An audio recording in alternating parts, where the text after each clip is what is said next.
Satnam Waheguru JIO. ਸਤਿਗੁਰ ਮੇਰਾ ਬਿਮੋਤਾ, ਸਤਿਗੁਰ ਮੇਰੇ ਸੱਚਾ ਸਾਈ। ਸਤਿਗੁਰ ਮੇਰਾ ਸਬਸ ਕਾ ਦਾਤਾ, ਸਤਿਗੁਰ ਮੇਰਾ ਪੁਰਖ ਵਿਦਾਤਾ। ਗੁਰ ਜੈਸਾ ਨਾਹੀ ਕੋ ਦੇ,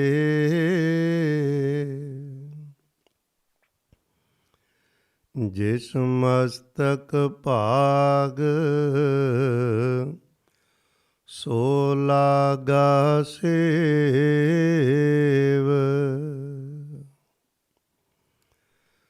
ਸਤਨਾਮ ਵਾਹਿਗੁਰੂ ਜੀਓ। ਗੌੜੀ ਮਹੱਲਾ ਨੌਵਾਂ। ਸਾਧੋ ਏ ਮਨ ਗਇਓ ਨਾ ਜਾਈ, ਚੰਚਲ ਤ੍ਰਿਸ਼ਨਾ ਸੰਗ ਬਸਤ ਹੈ। ਯਾ ਤੇ ਥਿਰ ਨ ਰਹਾਈ, ਰਹਾਉ ਕਠਨ ਕ੍ਰੋਧ ਘਟ ਹੀ ਕੇ ਭੀਤਰ। ਜੇ ਸੁਧ ਸਭ ਬਿਸਰਾਈ, ਰਤਨ ਗਿਆਨ ਸਭ ਕੋ ਹਿਰ ਲੀਨਾ। ਤਾਂ ਸਿਓ ਕਛ ਨ ਬਸਾਈ, ਜੋਗੀ ਜਤਨ ਕਰਤ ਸਭ ਹਾਰੇ। ਗੁਣੀ ਰਹੇ ਗੁਣ ਗਾਈ, ਜਨ ਨਾਨਕ ਹਰਿ ਭਏ ਦਇਆਲਾ। ਤੋ ਸਭ ਬਿਦ ਬਨਿਆਈ। ਜਨ ਨਾਨਕ ਹਰਿ ਭਏ ਦਇਆਲਾ,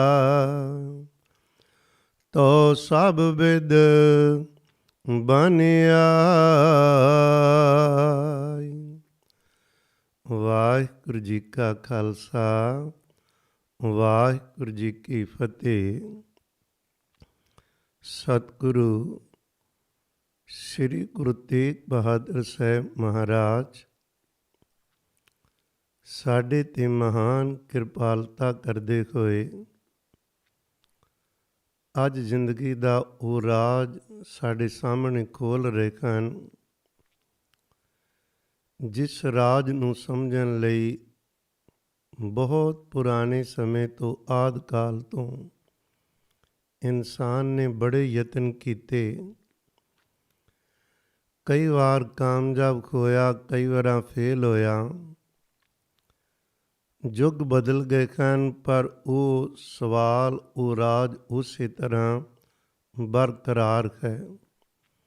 ਸਤਿਗੁਰੂ ਜੀ ਆਈ ਜਗਤ 'ਤੇ ਰਾਜ ਵੀ ਦੱਸਦੇ ਨੇ, ਪਰ ਉਹਦਾ ਭੇਦ ਦੱਸ ਕੇ ਉਸ ਨੂੰ ਖੋਲ੍ਹਦੇ ਨੇ। ਰਮਜ਼ਾਂ ਮਾਰਦੇ ਨਹੀਂ, ਰਮਜ਼ਾਂ ਖੋਲ੍ਹਦੇ ਨੇ। ਕਾਰਨ ਸਤਿਗੁਰੂ ਜੀ ਜਗਤ ਨੂੰ ਉਲਝਣਾਂ ਵਿੱਚ ਪਾਉਣ ਨਹੀਂ ਆਏ, ਉਲਝਣਾਂ 'ਚੋਂ ਕੱਢਣ ਲਈ ਆਏ ਨੇ।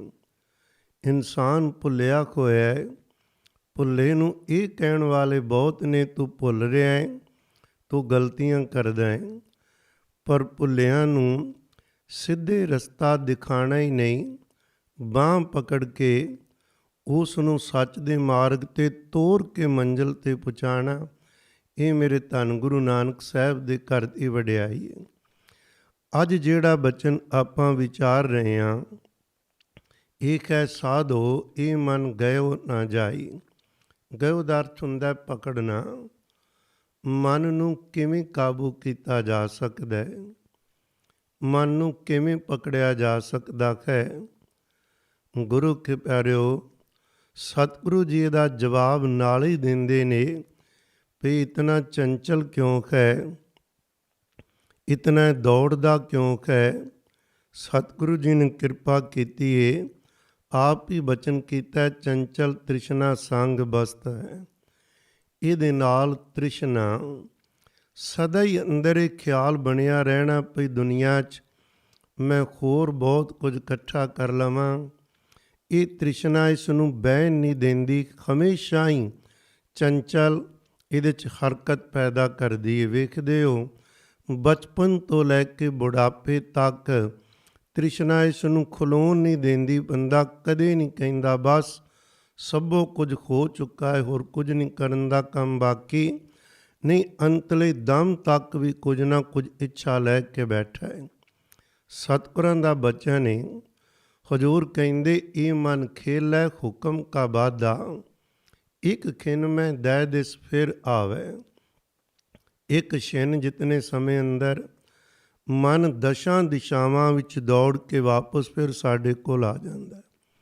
ਨਿਰੰਕਾਰ ਦੇ ਹੁਕਮ ਵਿੱਚ ਇਹ ਬੱਧਾ ਹੋਇਆ, ਇਹ ਮਨ ਖੇਡਾਂ ਖੇਡਦਾ ਇਨਸਾਨ ਨਾਲ। ਪਰ ਜਰਾ ਇਸ ਦੇ ਮੁੱਢਲੇ ਜੇ ਅੱਜ, ਕਿਉਂਕਿ ਸਤਿਗੁਰੂ ਜੀ ਨੇ ਬਾਰ-ਬਾਰ ਮਨ ਦੀ ਗੱਲ ਕਰਨੀ, ਮਨ ਨੂੰ ਸੰਬੋਧਨ ਕਰਨਾ, ਕਿਧਰੇ ਝਿੜਕਣਾ, ਕਿਧਰੇ ਪਿਆਰ ਦੇਣਾ, ਕਿਧਰੇ ਸਤਿਗੁਰੂ ਜੀ ਨੇ ਇਹਦੇ ਟਿਕੇ ਖੋਏ ਦੀਆਂ ਬਰਕਤਾਂ ਦੱਸਣੀਆਂ ਨੇ, ਕਿਧਰੇ ਇਹਦੀ ਮੂਰਖਤਾ ਦੇ ਲੱਛਣ ਦੱਸ ਕੇ ਇਹਦੇ ਤੋਂ ਬਚਣ ਲਈ ਦੱਸਣਾ ਹੈ। ਤਾਂ ਸਭ ਤੋਂ ਪਹਿਲਾਂ ਗੁਰੂ ਕੇ ਪਿਆਰਿਓ ਚੇਤਾ ਰੱਖੀਏ, ਇਹ ਮਨ ਹੈ ਕੀ ਚੀਜ਼ ਹੈ, ਇਹ ਆਦਮੀ ਨੇ ਨਹੀਂ ਬਣਾਇਆ। ਗੁਰੂ ਰਾਮਦਾਸ ਸਾਹਿਬ ਪਿਤਾ ਜੀ ਕਹਿੰਦੇ ਇਹਨੂੰ ਨਿਰੰਕਾਰ ਨੇ ਬਣਾਇਆ। ਕਿਤਨਾ ਪਾਵਰਫੁੱਲ ਹੈ, ਕਿਤਨਾ ਤਾਕਤਵਾਰ ਹੈ। ਗੁਰੂ ਕੇ ਪਿਆਰਿਓ, ਇਹ ਦਿਸਦਾ ਨਹੀਂ, ਅੰਦਰ ਇਹ ਸੁਰਤੀ ਦੀ ਹਾਲਤ ਹੀ ਨਾ ਵੱਖਰੀ ਵੱਖਰੀ। ਇਹ ਮਨ ਨੂੰ ਕਿਹਾ ਜਾਂਦਾ ਖਿਆਲਾਂ ਦਾ ਸਮੂਹ ਹੈ। ਆਪਣੇ ਸਰੀਰ ਅੰਦਰ ਪਹਿਲਾਂ ਕੋਈ ਖਿਆਲ ਉੱਠਦਾ, ਉਹ ਖਿਆਲ ਨੂੰ ਫਿਰ ਅਸੀਂ ਬਾਹਰੋਂ ਜ਼ੁਬਾਨ ਤੋਂ ਬੋਲਦੇ ਹਾਂ ਜਾਂ ਹੱਥਾਂ ਨਾਲ ਉਹ ਕਰਮ ਕਰਤੇ ਖਾਂ। ਸਤ ਸੰਗਿਓ, ਇਹ ਦਿਸਦਾ ਨਹੀਂ, ਪਰ ਹੁਕਮ ਇਹਦਾ ਹੀ ਚੱਲਦਾ ਸਾਰੀ ਮਨੁੱਖ ਜਾਤੀ 'ਤੇ। ਕੁਝ ਵੀ ਕਰਨਾ ਹੋਵੇ ਸਭ ਤੋਂ ਪਹਿਲਾਂ ਆਪਾਂ ਹੀ ਆਖਾਂਗੇ ਭਈ ਮਨ ਨੂੰ ਪੁੱਛੀਏ ਭਈ ਮਨ, ਜੇ ਮੇਰਾ ਮਨ ਕਵੇਗਾ ਤੇ ਕੰਮ ਕਰਨਾ ਹੈ, ਜੇ ਮਨ ਨਹੀਂ ਮੰਨਿਆ ਤੇ ਮੈਂ ਇਹ ਕਾਰਜ ਨਹੀਂ ਕਰਾਂਗਾ। ਪਰ ਸਤਿਗੁਰੂ ਜੀ ਕਿਰਪਾ ਕਰਕੇ ਕਹਿੰਦੇ ਨੇ, ਇਸ ਮਨ ਨੂੰ ਜਿਹੜਾ ਇਤਨਾ ਚੰਚਲ ਏ, ਜੇ ਇਹਨੂੰ ਪਕੜਿਆ ਨਾ ਤੇ ਜੀਵਨ ਬਰਬਾਦ ਏ, ਜੇ ਇਹਨੂੰ ਕਾਬੂ ਨਾ ਕੀਤਾ ਤੇ ਜ਼ਿੰਦਗੀ ਅਜਾਂ ਹੀ ਚਲੀ ਜਾਏਗੀ। ਇਸ ਲਈ ਇਹਨੂੰ ਪਕੜਨਾ ਜ਼ਰੂਰੀ ਏ, ਪਰ ਪਕੜਿਆ ਕਿਵੇਂ ਜਾਵੇ। ਇੱਥੇ ਤਾਂ ਸਤਿਗੁਰਾਂ ਨੇ ਬਚਨ ਸੱਚ ਦੱਸਿਆ ਸਿੱਧਾ, ਇਹ ਮਨ ਖੇਲੈ ਹੁਕਮ ਕਾ ਬਾਧਾ। ਰੱਬ ਦੇ ਹੁਕਮ ਦੇ ਅੰਦਰ ਇੱਕ ਖਿਨ ਮੈਂ ਦੈ ਦਿਸ ਫਿਰ ਆਵੇ। ਛਿਨ ਅੰਦਰ ਦਸਾਂ ਦਿਸ਼ਾਵਾਂ ਵਿੱਚ ਦੌੜਦਾ ਹੈ। ਜੀ ਖਜੂਰੇ ਕਿਵੇਂ ਵਸ ਵਿੱਚ ਆ ਸਕਦਾ ਹੈ, ਜਾਂ ਆਪੇ ਨਦਰ ਕਰੇ ਹਰਿ ਪ੍ਰਭ ਸਾਚਾ, ਤਾਂ ਇਹ ਮਨ ਗੁਰਮੁਖ ਤਤਕਾਲ ਵਸ ਆਵੇ। ਇੱਥੇ ਰਾਜ ਕਹਿੰਦੇ ਰੱਬ ਕਿਰਪਾ ਕਰੇ ਤਾਂ ਇਹ ਮਨ ਗੁਰੂ ਦੇ ਸਨਮੁਖ ਹੋ ਕੇ ਤਤਕਾਲ ਵਸ ਵਿੱਚ ਆ ਸਕਦਾ ਹੈ। ਪਹਿਲੀ ਗੱਲ ਤਾਂ ਇਹ ਵੇਖੋ, ਜਿਸ ਬੰਦੇ ਦੇ ਅੰਦਰ ਇਹ ਖਿਆਲ ਉੱਠ ਪਵੇ ਵੀ ਮੈਂ ਮਨ ਨੂੰ ਪਕੜਨਾ, ਮਨ ਮੈਨੂੰ ਦੁਖੀ ਕਰਦਾ ਏ, ਸਮਝੋ ਉਹ ਕੋਈ ਭਾਗਾਂ ਵਾਲੀ ਆਤਮਾ ਹੈ। ਬੰਦਾ ਇਹ ਖਿਆਲ ਕਦੋਂ ਹੁੰਦਾ? ਜਦੋਂ ਇਹਦਾ ਧਿਆਨ ਆਪਣੇ ਵੱਲ ਜਾਂਦਾ ਹੈ, ਅੰਦਰ ਵੱਲ ਜਾਂਦਾ ਹੈ। ਇਹਨੂੰ ਪਤਾ ਹੈ ਕੋਈ ਮੇਰੀ ਆਪਣੀ ਅੰਦਰ ਬੈਠੀ ਚੀਜ਼ ਜਿਹੜੀ ਦੁਸ਼ਮਣ ਬਣ ਕੇ ਮੈਨੂੰ ਖੁਆਰ ਕਰਦੀ ਏ। ਸਮਝੋ ਬਹੁਤ ਭਾਗਾਂ ਵਾਲਾ ਉਹ ਆਦਮੀ ਜਿਹਦੇ ਅੰਦਰ ਇਹ ਸਵਾਲ ਖੜਾ ਹੋ ਗਿਆ ਭਈ ਮਨ ਨੂੰ ਕਾਬੂ ਕਿਵੇਂ ਕੀਤਾ ਜਾ ਸਕਦਾ ਹੈ। ਇਹਦਾ ਮਤਲਬ ਉਹਨੂੰ ਪਤਾ ਲੱਗ ਗਿਆ ਹੈ ਵੀ ਇਹ ਮਨ ਦੇ ਸਾਰੇ ਪੁਆੜੇ ਪਾਏ ਹੋਏ ਨੇ, ਜਿਹੜਾ ਮੈਨੂੰ ਸਦਾ ਦੁਖੀ ਰੱਖਦਾ ਹੈ। ਤ੍ਰਿਸ਼ਨਾ ਦਾ ਮਾਰਿਆ ਹਮੇਸ਼ਾ ਹੀ ਜੋ ਕੁਝ ਕੋਲ ਹੈ ਉਹ ਨਹੀਂ ਵੇਖਣ ਦਿੰਦਾ, ਜੋ ਕੁਝ ਕੋਲ ਨਹੀਂ ਉਹ ਸਾਰਾ ਕੁਝ ਦਿਖਾਏਗਾ। ਆਪਣੇ ਕੋਲ ਘਰ ਹੈ, ਦੂਸਰੇ ਦਾ ਘਰ ਉੱਚਾ ਵੇਖ ਕੇ ਇਹ ਅੰਦਰ ਡੁਲਾਏਗਾ। ਆਪਣੇ ਕੋਲ ਪਦਵੀ ਹੈ, ਪਰ ਉਸ ਤੋਂ ਕਿਸੇ ਵੱਡੀ ਪਦਵੀ ਨੂੰ ਇਹ ਦਿਖਾਏਗਾ। ਇਹਦੀ ਆਦਤ ਹੈ, ਇਹਨੇ ਉਹ ਕੁਝ ਦਿਖਾਣਾ ਹੈ ਜੋ ਸਾਡੇ ਕੋਲ ਨਹੀਂ, ਤੇ ਸਦਾ ਹੀ ਖੁਆਰ ਕਰਨਾ ਹੈ। ਤੋ ਮੈਂ ਬੇਨਤੀ ਕਰਾਂ ਗੁਰੂ ਕੇ ਪਿਆਰਿਓ, ਅੱਜ ਜਰਾ ਇਸ ਦੇ ਸਬੰਧ ਅੰਦਰ ਪਈ ਇਹ ਮਨ ਦੀ ਡਿਊਟੀ ਨਿਰੰਕਾਰ ਨੇ ਲਾਈ ਹੈ। ਇਹਨੂੰ ਧਿਆਨ ਵਿੱਚ ਰੱਖੀਏ। ਇਹ ਮਨ ਦੀ ਡਿਊਟੀ ਨਿਰੰਕਾਰ ਨੇ ਲਾਈ। ਹੁਣ ਅੱਜ ਆਪਾਂ ਜ਼ਿਆਦਾ ਵੇਖੀਏ ਵੀ ਮਨ ਨੂੰ ਪਕੜਨ ਦੇ ਤਰੀਕੇ ਕੀ ਨੇ, ਕਿੱਥੇ ਗਲਤੀ ਖੋ ਗਈ ਏ। ਗੁਰੂ ਸਾਹਿਬ ਜੀ ਨਾ ਗੁਰਬਾਣੀ ਵਿੱਚ ਇੱਕ ਜਗ੍ਹਾ 'ਤੇ ਬਚਨ ਕਰਦੇ ਨੇ, ਉਹਦਾ ਸਿਰਲੇਖ ਵੀ ਬੜਾ ਨੋਟ ਕਰਨ ਵਾਲਾ ਹੈ। ਗੌੜੀ ਕਬੀਰ ਜੀ ਨਾਲ ਰਲਾਏ ਲਿਖਿਆ ਮਹੱਲਾ ਪੰਜਵਾਂ। ਮਤਲਬ ਇਹ ਸ਼ਬਦ ਭਗਤ ਕਬੀਰ ਸਾਹਿਬ ਜੀ ਦਾ ਉਚਾਰਨ ਕੀਤਾ ਹੈ, ਪਰ ਨਾਲ ਕੁਝ ਹਿੱਸਾ ਪੰਚਮ ਪਿਤਾ ਜੀ ਦਾ ਵੀ ਹੈ।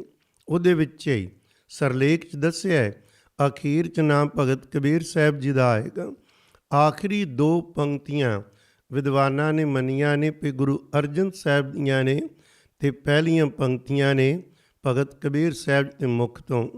ਭਗਤ ਕਬੀਰ ਸਾਹਿਬ ਜੀ ਨੇ ਇਸ ਮਨ ਦੇ ਸੰਬੰਧ ਅੰਦਰ ਬੜੇ ਪਿਆਰੇ ਬਚਨ ਕਹੇ ਨੇ। ਕਹਿੰਦੇ, ਐਸੋ ਅਚਰਜ ਦੇਖਿਓ ਕਬੀਰ, ਦਦ ਕੈ ਭੋਲੇ ਬਿਰੋਲੈ ਨੀਰ। ਇਹਦੇ 'ਚ ਨਾ ਮੈਂ ਪਹਿਲਾ ਸ਼ਬਦ ਤੁਹਾਡੇ ਸਾਹਮਣੇ ਰੱਖਣਾ ਚਾਹੁੰਦਾ, ਅਤੇ ਉਸ ਤੋਂ ਬਾਅਦ ਇਹਦੇ ਸੰਖੇਪ ਜਿਹੇ ਅਰਥ ਵੇਖਾਂਗੇ, ਕਿਉਂਕਿ ਅੱਜ ਦਾ ਸਵਾਲ ਹੈ ਮਨ ਪਕੜਿਆ ਨਹੀਂ ਜਾ ਰਿਹਾ, ਮਨ ਨੂੰ ਕਾਬੂ ਕਰੀਏ ਤੇ ਕਿਵੇਂ ਕਰੀਏ। ਮਨ ਚੰਚਲ ਬੜਾ ਹੈ। ਇਸ ਬਾਰੇ ਬੇਨਤੀ ਕਰ ਰਿਹਾ ਸਾਂ। ਭਗਤ ਕਬੀਰ ਸਾਹਿਬ ਕਹਿੰਦੇ, ਐਸੋ ਅਚਰਜ ਦੇਖਿਓ ਕਬੀਰ, ਦਦ ਕੈ ਭੋਲੇ ਬਿਰੋਲੈ ਨੀਰ। ਰਹਾਉ ਹਰੀ ਅੰਗੂਰੀ ਗਦਾ ਚਰੈ, ਨਿਤ ਉਠ ਹਾਸੈ ਹੀਂਗੈ ਮਰੈ। ਮਾਤਾ ਭੈਸਾ ਅਮੂਆ ਜਾਏ, ਕੁਦ ਕੁਦ ਚਰੈ ਰਸਾਤਲ ਪਾਏ। ਕਹੋ ਕਬੀਰ ਪ੍ਰਗਟ ਪਈ ਖੇਡ, ਲੇਲੇ ਕੋ ਚੂੰਗੈ ਨਿਤ ਭੇੜ। ਰਾਮ ਰਮਤ ਮਤ ਪ੍ਰਗਟੀ ਆਈ, ਕਹੋ ਕਬੀਰ ਗੁਰ ਸੋਝੀ ਪਾਈ। ਸਤਿਗੁਰੂ ਜੀ ਬਚਨ ਕਰਦੇ ਨੇ, ਮਨ ਨੂੰ ਬਣਾਉਣਾ ਸੀ ਗੁਲਾਮ, ਹੁਕਮ ਕਰਨਾ ਸੀ ਬੁੱਧੀ ਨੇ, ਬੁੱਧੀ ਨੇ ਸੇਧ ਲੈਣੀ ਸੀ ਸਤਿਗੁਰੂ ਪਰਮੇਸ਼ਰ ਪਾਸੋਂ। ਪਿਆਰਿਓ, ਹੋਇਆ ਕਿ ਸਾਡੀ ਬੁੱਧ ਨੇ ਸਤਿਗੁਰੂ ਜੀ ਤੋਂ ਉਪਦੇਸ਼ ਲੈਣ ਦੀ ਬਜਾਏ ਮਨ ਦੀ ਸਿੱਖਿਆ ਲੈਣੀ ਸ਼ੁਰੂ ਕਰ ਦਿੱਤੀ। ਜੋ ਮਨ ਕਵੇ ਉਹ ਬੁੱਧੀ ਕਰੀ ਜਾ ਰਹੀ ਹੈ। ਲੱਗਣਾ ਸੀ ਬੁੱਧ ਦੇ ਮਗਰ ਮਨ ਨੇ, ਹੋ ਗਿਆ ਮਨ ਆਗੂ ਬਣ ਗਿਆ, ਅਤੇ ਗੁਰੂ ਕੇ ਪਿਆਰਿਓ ਬੁੱਧ ਉਹਦੇ ਮਗਰ ਲੱਗ ਗਈ। ਭਗਤ ਕਬੀਰ ਸਾਹਿਬ ਵਿਅੰਗਮਈ ਢੰਗ ਨਾਲ ਕਹਿ ਰਹੇ ਨੇ, ਲੇਲੇ ਨੇ ਭੇਡ ਦਾ ਦੁੱਧ ਚੁੰਘਣਾ ਸੀ, ਪਰ ਉਲਟਾ ਭੇਡ ਲੇਲੇ ਦਾ ਦੁੱਧ ਚੁੰਘ ਰਹੀ। ਕਦੇ ਹੋ ਸਕਦਾ ਹੈ ਵੀ ਉਹਨੂੰ ਦੁੱਧ ਮਿਲੇ? ਟੱਕਰਾਂ ਮਾਰ ਰਹੀ ਹੈ ਨਾ।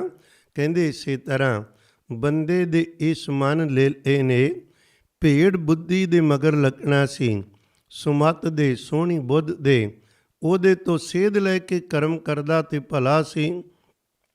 ਪਰ ਇਹ ਮਨ ਮਰਜ਼ੀ ਕਰਦਾ, ਬੁੱਧੀ ਇਹਦੇ ਮਗਰ ਲੱਗ ਗਈ, ਬੰਦਾ ਖੁਆਰ ਖੋ ਰਿਹਾ। ਕਹਿੰਦੇ ਮਨ ਦੇ ਆਖੇ ਲੱਗ ਕੇ ਕੋਈ ਆਦਮੀ ਚਾਹਵੇ ਵੀ ਜ਼ਿੰਦਗੀ 'ਚੋਂ ਸੁੱਖ ਪੈਦਾ ਕਰ ਲਾਂ, ਇੰਝ ਇਹ ਜਿਵੇਂ ਪਾਣੀ ਵਿੱਚ ਮਧਾਣੀ ਪਾਣੀ। ਦੱਧ ਕਹਿੰਦੇ ਦਹੀਂ ਨੂੰ, ਨੀਰ ਕਹਿੰਦੇ ਪਾਣੀ ਨੂੰ।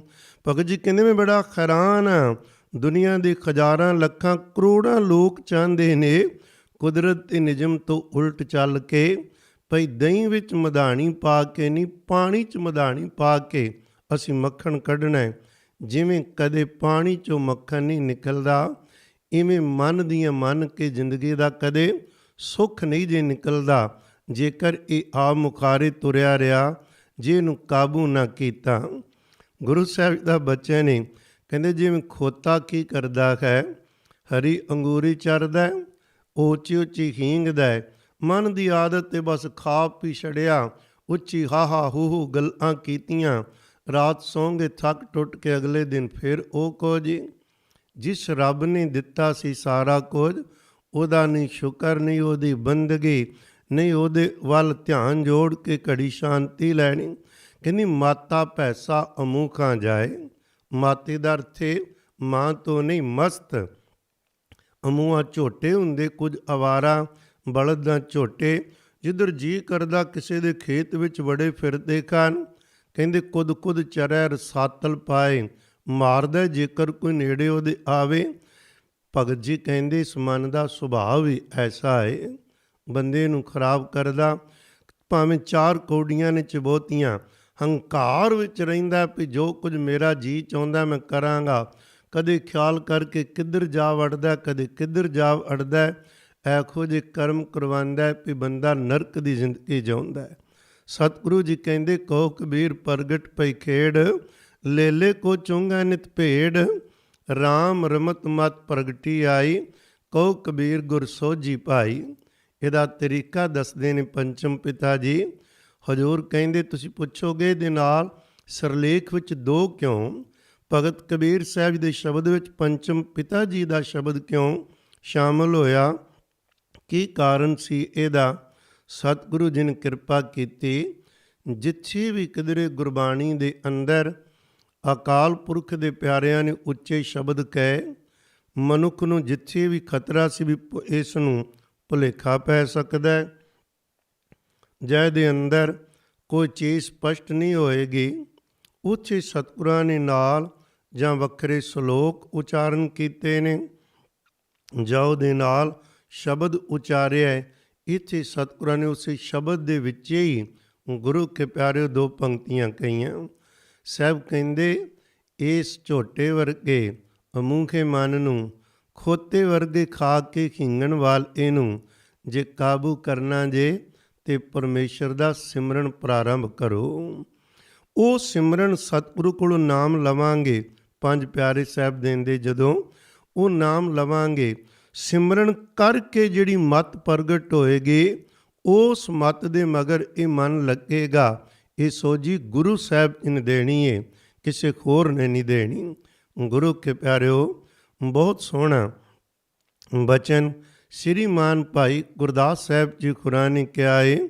ਉਹ ਕਹਿੰਦੇ ਨੇ ਗੁਰੂ ਕੇ ਪਿਆਰਿਓ, ਭਾਈ ਇਸ ਨੂੰ ਨਾ ਜੇਕਰ ਕੋਈ ਕਾਹਲੀ ਕਰੇ ਤੇ ਛੇਤੀ ਨਾਲ ਇਹ ਮਨ ਕਿਧਰੇ ਵਸ ਵਿੱਚ ਆ ਜਾਵੇ, ਇਸ ਤਰ੍ਹਾਂ ਨਹੀਂ ਇਹ ਮਨ ਵਸ ਵਿੱਚ ਆਉਣਾ, ਇਹਦੇ ਲਈ ਸਮਾਂ ਲੱਗਦਾ ਹੈ। ਆਪ ਜੀ ਨੂੰ ਪਤਾ ਹੈ ਛੋਟੇ ਤੋਂ ਛੋਟਾ ਵੀ ਕੰਮ ਕਰਨਾ ਹੋਵੇ ਉਹਦੇ ਲਈ ਵੀ ਸਮਾਂ ਚਾਹੀਦਾ ਤੇ ਬਹੁਤ ਵੱਡਾ ਕੰਮ ਹੈ। ਕਹਿੰਦੇ ਮਨ ਨੂੰ ਦੇਖ ਕੇ ਨਾ ਇਹਦੀ ਹਰਕਤਾਂ ਚੰਚਲਤਾ ਆਈ। ਬੜੇ ਬੜੇ ਵੱਡੇ ਲੋਕ ਘਬਰਾਗ ਜ਼ਿੰਦਗੀ ਤੋਂ ਕਈਆਂ ਨੇ ਆਤਮ ਹੱਤਿਆ ਕਰ ਲਈ, ਕਈ ਢੇਰੀ ਟਾਕ ਕੇ ਬਹਿ ਗਏ, ਕਹਿੰਦੇ ਨਹੀਂ ਵਸ ਵਿੱਚ ਹੋਣਾ, ਉਹ ਦੂਜੇ ਪਾਸੇ ਚਲੇ ਗਏ। ਪਿਆਰਿਓ, ਇਹਦੇ ਤੋਂ ਬਚ ਕੇ, ਇਹਦਾ ਮਤਲਬ ਇਹ ਰੱਬ ਵੱਲ ਕੰਡ ਕਰਕੇ ਦੁਨੀਆ ਵੱਲ ਮੂੰਹ ਕਰ ਲਾਂਗੇ, ਪਰ ਇਹਦੇ ਜਿਹੜੇ ਕਰਮ ਇਹਦੇ ਰਾਹੀਂ ਹੋਣੇ ਉਹ ਸਾਨੂੰ ਭੋਗਣੇ ਪੈਣੇ, ਉੱਥੋਂ ਕਿਵੇਂ ਭੱਜਾਂਗੇ? ਤੋ ਸ਼੍ਰੀਮਾਨ ਭਾਈ ਗੁਰਦਾਸ ਸਾਹਿਬ ਜੀ ਕਿਰਪਾ ਕਰਕੇ ਸਾਨੂੰ ਧੀਰਜ ਵੀ ਦੇਂਦੇ ਤੇ ਢੰਗ ਤਰੀਕਾ ਦੱਸਦਾ। ਜਦੋਂ ਕਿਧਰੇ ਦੀਵਾ ਬਲਦਾ ਹੋਵੇ, ਪਤੰਗੇ ਆ ਕੇ ਆਉਂਦਿਆਂ ਸਾਰ ਤੇ ਨਾ ਸੜ ਜਾਂਦੇ। ਦੀਵਾ ਬਲਦਾ ਵੇਖਦੇ ਨੇ ਪਤੰਗੇ, ਆਉਂਦੇ ਨੇ, ਭਬੱਕੜ ਉਹਦੇ 4 ਚੁਫੇਰੇ ਘੁੰਮਦੇ ਨੇ, ਹੌਲੀ ਹੌਲੀ ਮਸਤੀ ਚੜ੍ਹਦੀ ਏ ਤੇ ਫਿਰ ਉਹ ਇਹੋ ਜਿਹੀ ਮਸਤ ਹੁੰਦੇ ਨੇ, ਉਹਦੇ 'ਤੇ ਬਹਿ ਕੇ ਸਾੜੀ ਮਰਦੇ ਨੇ। ਕਹਿੰਦੇ ਤੁਸੀਂ ਵੇਖੋਗੇ ਜਦੋਂ ਕਿਸੇ ਪੰਛੀਆਂ ਨੂੰ ਪਕੜਨਾ ਹੋਵੇ ਤਾਂ ਉਹ ਆਦਮੀ ਸ਼ਿਕਾਰੀ ਚੋਗਾ ਪਾਉਂਦਾ, ਰੋਜ਼ ਚੋਗਾ ਪਾਏਗਾ। ਪੰਛੀ ਚੋਗਾ ਦੇ ਚੁਗਣ ਆਉਂਦੇ ਨੇ ਕੁਛ ਦਿਨ, ਪੰਛੀਆਂ ਨੂੰ ਭਰੋਸਾ ਹੋ ਜਾਂਦਾ ਵੀ ਸਾਨੂੰ ਕੋਈ ਪਕੜੇਗਾ ਨਹੀਂ। ਉਹ ਇਹੋ ਜਿਹੇ ਚੋਗਾ ਚੁਗਣ ਵਿੱਚ ਨਿਸ਼ਚਿੰਤ ਹੋ ਜਾਂਦੇ ਨੇ, ਡਰ ਨਹੀਂ ਉਹਨਾਂ ਨੂੰ ਕੋਈ ਹੁੰਦਾ। ਇੱਕ ਦਿਨ ਅਚਾਨਕ ਸ਼ਿਕਾਰੀ ਜਾਲ ਪਾ ਕੇ ਉਹਨਾਂ ਨੂੰ ਪਕੜ ਕੇ ਆਪਣੇ ਘਰ ਲੈ ਜਾਂਦਾ ਹੈ। ਭਾਈ ਗੁਰਦਾਸ ਸਾਹਿਬ ਦਾ ਜਿਵੇਂ ਢੰਗ ਏ, ਕਹਿੰਦੇ ਭਈ ਉਦਾਹਰਨਾਂ ਦਿੰਦੇ ਨੇ। ਅਕਸਰ 3 ਉਦਾਹਰਨਾਂ ਪੱਕੀਆਂ, 4 ਵੀ, ਕਈ ਵਾਰਾਂ 10 12 ਵੀ ਉਦਾਹਰਨਾਂ ਇੱਕ ਬਿੱਤ ਦੇ ਅੰਦਰ। ਭਾਈ ਸਾਹਿਬ ਕਹਿੰਦੇ ਜਿਵੇਂ ਨਾ ਕਮਲ ਫੁੱਲ ਖਿੜਿਆ ਹੋਵੇ ਤੇ ਭੌਰੇ ਨੇ ਆਉਣਾ। ਭੌਰਾ ਇੱਕਦਮ ਨਹੀਂ ਆ ਕੇ ਵਿੱਚ ਸਮਾ ਜਾਂਦਾ, ਉਹ ਪਹਿਲਾਂ ਆਉਂਦਾ ਹੈ, ਪਰਿਕਰਮਾ ਕਰਦਾ, ਕਦੇ ਸੱਜੇ ਕਦੇ ਖੱਬੇ, ਹੌਲੀ ਹੌਲੀ ਮਸਤ ਹੁੰਦਾ ਤੇ ਉਹਦੇ 'ਤੇ ਬੈਠ ਕੇ ਉਹਦੇ ਵਿੱਚ ਸਮਾ ਹੀ ਜਾਂਦਾ ਹੈ। ਭਾਈ ਸਾਹਿਬ ਕਹਿੰਦੇ ਨੇ ਆਪਾਂ ਨਾ ਗੁਰਬਾਣੀ ਪੜ੍ਹਨੀ ਸ਼ੁਰੂ ਕਰੀਏ, ਸਿਮਰਨ ਸ਼ੁਰੂ ਕਰੀਏ। ਐਸਾ ਨਾ ਕਰੀਏ ਵੀ ਮਹੀਨਾ ਹੋ ਗਿਆ ਸਿਮਰਨ ਕਰਦਿਆਂ ਮਨ ਤੇ ਟਿਕਦਾ ਨਹੀਂ, ਕੀ ਲਾਭ। ਗੁਰਬਾਣੀ ਪੜ੍ਹਦਿਆਂ ਨੂੰ ਕਈ ਸਾਲ ਹੋ ਗਏ, ਕੀ ਲਾਭ। ਇਹ ਤਾਂ ਹੋਇਆ ਨਾ, ਇਹ ਉਹਦੀ ਕਿਰਪਾ ਨਾਲ ਹੁਣ ਇਹ ਖਿਆਲ ਪੈਦਾ ਹੋ ਗਿਆ ਵੀ ਮਨ ਟਿਕਦਾ ਨਹੀਂ। ਹੁਣ ਭਜਣਾ ਨਹੀਂ, ਇਹਨੂੰ ਟਿਕਾਉਣ ਵਾਲੇ ਪਾਸੇ ਤੁਰਨਾ ਹੈ। ਗੁਰੂ ਕੇ ਪਿਆਰਿਓ, ਇਹਦੇ ਲਈ ਧੀਰਜ ਚਾਹੀਦਾ, ਕਾਹਲੀ ਨਹੀਂ ਚਾਹੀਦੀ। ਇਹਦੇ ਵਾਸਤੇ ਜਦੋਂ ਆਪਾਂ ਤੁਰਦੇ ਹਾਂ ਤਾਂ ਬਹੁਤ ਕੁਝ ਕਰਨਾ ਪੈਂਦਾ ਹੈ। ਤੋ ਭਾਈ ਗੁਰਦਾਸ ਸਾਹਿਬ ਜੀ ਕਹਿੰਦੇ, ਜੈਸੇ ਦੀਪ ਦੀਪਤ ਪਤੰਗ ਲੋਟ ਪੋਟ ਹੋਤ, ਕਬਹੂ ਕੈ ਜਵਾਰਾ ਮੈਂ ਪਰਤ ਜਰ ਜਾਏ ਕੈ। ਜੈਸੇ ਖਗ ਦਿਨ ਪ੍ਰਤੀ ਚੋਗ ਚੁਗ ਆਵੇਂ ਉੱਡ, ਕਾਹੂ ਦਿਨ ਫਾਂਸੀ ਫਾਂਸੈ ਬੌਰ ਨ ਆਏ ਕੈ। ਜੈਸੇ ਅਲ ਕਮਲ ਕਮਲ ਪ੍ਰਤੀ ਖੋਜੈ ਨਿਤ, ਕਬਹੂ ਕਮਲ ਦਲ ਸੰਪਟ ਸਮਾਏ ਕੈ। ਤੈਸੇ ਗੁਰਬਾਣੀ ਅਵਗਾਖਨ ਕਰਤ ਚਿੱਤ, ਕਬਹੂ ਮਗਨ ਹੋਵੈ ਸ਼ਬਦ ਉਰਜਾਏ ਕੈ। ਭਾਈ ਸਾਹਿਬ ਨੇ ਬੜੇ ਕਮਾਲ ਦੇ ਨੁਕਤੇ ਦਿੱਤੇ ਨੇ। ਕਹਿੰਦੇ ਜਿਵੇਂ ਪਤੰਗਾ ਹੌਲੀ ਹੌਲੀ ਕੋਲ ਰੋਜ਼ ਆਇਆ ਤੇ ਇੱਕ ਦਿਨ ਵਿੱਚੇ ਹੀ ਸਮਾ ਗਿਆ।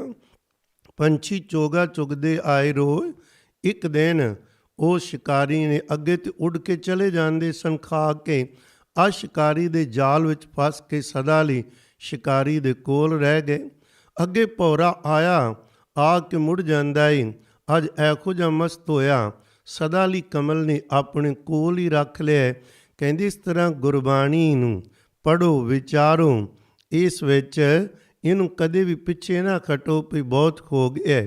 ਕਹਿੰਦੇ ਅੱਜ ਨਹੀਂ ਟਿਕਦਾ, ਪਤਾ ਨਹੀਂ ਕਿਹੜੇ ਦਿਨ ਗੁਰਬਾਣੀ ਪੜ੍ਹਦਿਆਂ ਸਿਮਰਨ ਕਰਦਿਆਂ ਤੁਹਾਡਾ ਅੰਦਰ ਮਗਨ ਹੋਣਾ ਸ਼ੁਰੂ ਹੋ ਜਾਏਗਾ। ਇਹਦੀ ਤਾਕਤ ਘਟੇਗੀ, ਕਮਜ਼ੋਰ ਹੋਏਗਾ, ਸ਼ਬਦ ਵਿੱਚ ਇਹੋ ਜਿਹਾ ਉਲਝੇਗਾ ਭਈ ਸਦਾ ਲਈ ਮਨ ਦੀ ਮੌਤ ਤੇ ਤੁਹਾਨੂੰ ਗੁਰੂ ਨਾਨਕ ਸਾਹਿਬ ਦੇ ਚਰਨਾਂ ਵਿੱਚ ਜਿਉਂਦਿਆਂ ਜੀ ਸੁਰਤੀ ਦਾ ਨਿਵਾਸ ਹੋਏਗਾ। ਮੇਰੇ ਕਹਿਣ ਤੋਂ ਮੁਰਾਦ ਜਿੱਥੇ ਮਨ ਗੈਰ ਖਾਜਰੇ, ਉਹਦੇ ਸ਼ਬਦ ਦੀ ਖੋਹਣ ਦੇ ਉਹ ਪਰਮਾਤਮਾ ਦੀ ਖਜੂਰੀ ਹੈ। ਬੜਾ ਪਿਆਰਾ ਬਚਨ ਗੁਰੂ ਕੇ ਪਿਆਰਿਓ, ਸਤਿਕਾਰਯੋਗ ਸੰਤ ਬਾਬਾ ਅਤਰ ਸਿੰਘ ਜੀ ਮਸਤੂਆਣੇ ਵਾਲਾ ਸਾਹਿਬ, ਉਹਨਾਂ ਦਾ ਜੀਵਨ ਇਤਿਹਾਸ ਲਿਖਿਆ ਏ। ਸੰਤ ਬਾਬਾ ਤੇਜਾ ਸਿੰਘ ਜੀ MA, ਉਹਨਾਂ ਨੇ ਬਹੁਤ ਪਿਆਰੇ ਪਿਆਰੇ ਨੁਕਤੇ ਜਦੋਂ ਭੂਮਿਕਾ ਲਿਖੀ ਉਹਦੇ ਵਿੱਚ ਲਿਖੇ ਨੇ। ਕਹਿੰਦੇ ਦੇਖੋ, ਜਦੋਂ ਆਪਾਂ ਨਾਮ ਜਪਣ ਤੁਰਨਾ ਹੀ, ਇਸ ਰਾਹ 'ਤੇ ਤੁਰਾਂਗੇ, ਗੁਰਬਾਣੀ ਪੜ੍ਹਨੀ ਬਹੁਤ ਜ਼ਰੂਰੀ, ਪੜ੍ਹਨੀ ਵੱਧ ਤੋਂ ਵੱਧ। ਪਰ ਜਦੋਂ ਇਹ ਮਨ ਨੂੰ ਪਕੜਨ ਦੀ ਗੱਲ ਆਵੇ, ਇਹਦੇ ਲਈ ਨਾਲ ਸਿਮਰਨ ਜ਼ਰੂਰੀ ਹੈ, ਧਿਆਨ ਜ਼ਰੂਰੀ ਹੈ। ਭਈ ਨੇਤਰ ਬੰਦ ਕਰਕੇ ਬੈਠਣਾ, ਧਿਆਨ ਜੋੜ ਕੇ ਬੈਠਣਾ, ਆਪਣੇ ਵੱਲ ਕੋਸ਼ਿਸ਼। ਉਦੋਂ ਪਿਆਰਿਓ ਜਿਹੜੇ ਤੁਰੇ ਨੇ ਉਹਨਾਂ ਦੇ ਤਜਰਬੇ ਨੇ, ਉਹਨਾਂ 'ਚੋਂ ਇੱਕ ਦੋ ਤਜਰਬਾ ਤੁਹਾਡੇ ਨਾਲ ਸਾਂਝੇ ਕਰਦੇ ਹਾਂ। ਸੰਤ ਬਾਬਾ ਤੇਜਾ ਸਿੰਘ ਜੀ ਖੁਰਾ ਨੇ ਕਿਹਾ, ਉਹ ਕਹਿੰਦੇ 3 ਰੁਕਾਵਟਾਂ ਪੈਂਦੀਆਂ ਨੇ। ਇੱਕ ਤਾਂ ਨੀਂਦ ਆਉਂਦੀ, ਤੁਸੀਂ ਵੇਖਦੇ ਹੋ ਅਕਸਰ ਜਦੋਂ ਗੱਲਾਂ ਬਾਤਾਂ ਕਰੀਏ ਤੇ ਨੀਂਦ ਆਉਣੀ ਨਹੀਂ। ਜਦੋਂ ਹੀ ਨੇਤਰ ਬੰਦ ਕਰਕੇ ਧਿਆਨ ਜੋੜਾਂਗੇ, ਨੀਂਦ ਆਉਣੀ ਸ਼ੁਰੂ ਹੋ ਜਾਂਦੀ ਹੈ।